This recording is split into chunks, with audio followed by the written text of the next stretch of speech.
NelsonJoypad.com bring you another original. It's fucking great.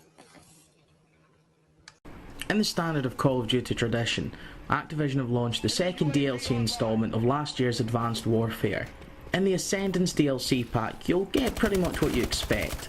We're treated to a shiny new gun, 4 new maps, and of course, a new era for the zombie mode. Let's start at the beginning. The 4 new maps that you'll have access to are Perplex, Site 244, Climate and Chop Shop. Now if I'm being honest, none of these maps really have the wow factor, and it almost feels like more of the same. Site 244 is based around what looks like a downed spaceship of some kind. It's a fair map with both tight quarters for the shotgun toting player, as well as areas that make long range combat possible, handy for those sneaky snipers out there. Chop Shop is a pretty enclosed map, close quarters fighting is key, but as every corridor that you run through will have several windows, it's easy to get picked off by an eagle-eyed enemy. In my playthroughs of Chop Shop, I found that most of the fighting was concentrated around one small walkway at the edge of the map. I have to confess to taking advantage of this area a few times to bump my own kills up. Both of these maps are solid, but neither one really breaks the mould. They just don't bring anything new to the game. Climate is pretty open with plenty of scope for long-ranged fire, and not much cover. It's one of the better maps available in the Ascendance DLC pack. Finally, we have Perplex. On its own, it doesn't feel that much different from the others. It does have great verticality, but each round basically becomes a game of King of the Hill, with whoever held the high ground holding the advantage. Perplex is possibly the only map that provides us with something new. And even then, it's not the map itself that adds this feature. It's the addition of the grapple. When you select the grapple playlist, it will replace whatever you have in your EXO ability to the grapple hook that we got to use in a few missions of the single player campaign. It's a nice gimmick and one that does change the way that people are playing. A little.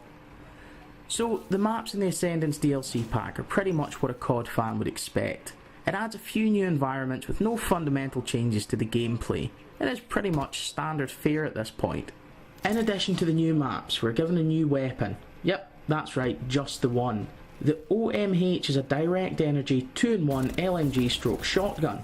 It's a nice addition to gameplay, and it's a reasonably versatile weapon suited to both long range as a light machine gun and close up as a shotgun.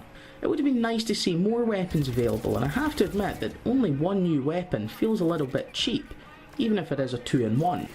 As always with CoD DLC, the maps and weapons are entirely superfluous to the zombie mode. The Havoc DLC pack introduced us to the Atlas facility, a star-studded cast of zombie killers, and the Ascendance DLC pack builds on that.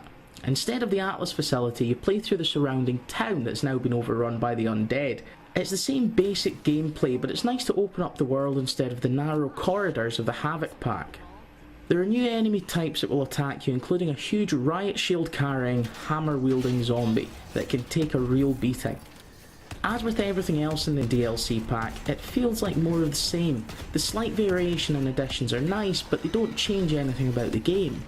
The zombie mode still has its problems with a steep learning curve and the severe penalty for dying, losing your weapons and your EXO, which is damn near impossible to recover after the 8th round, which leads to a lot of time waiting to respawn. Ultimately, the DLC pack gives CoD fans the same tropes as most other CoD DLC packs do. I'm sure that the hardcore fan will drink every last drop of content, but it feels almost stagnant, an obligatory release to warrant the price of the season pass and nothing more. Call of Duty fans will buy this pack no matter what I say, and they're right to do so.